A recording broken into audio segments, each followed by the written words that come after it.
Okay, check. Naniniwala ba kayo kay Lord? Pinapatawad niya ba yung mga makasalanan? Oy, magandang gabi po. Kaya, sarili kong posting po namin doon. Kaso nga lang po, nung sinabi ko kanina, wala po kaming budget para po magawa ng sarili namin beats. Kaya hindi po namin malabas yung aming mga kanta. Yo!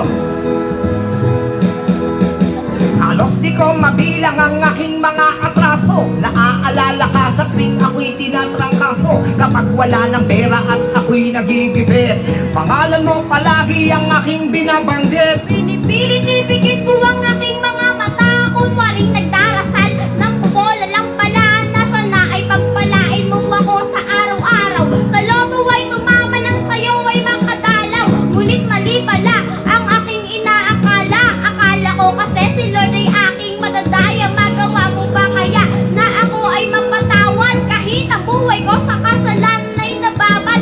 Salamat sa iyo sapagkat ako'y nabago. Kahit ang dami na ng mga sala ko sa'yo.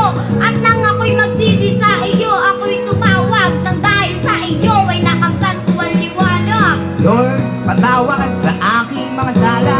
At salamat din ako'y iyong pinagpapala. Sasambahin kita kahit hindi kita nakita.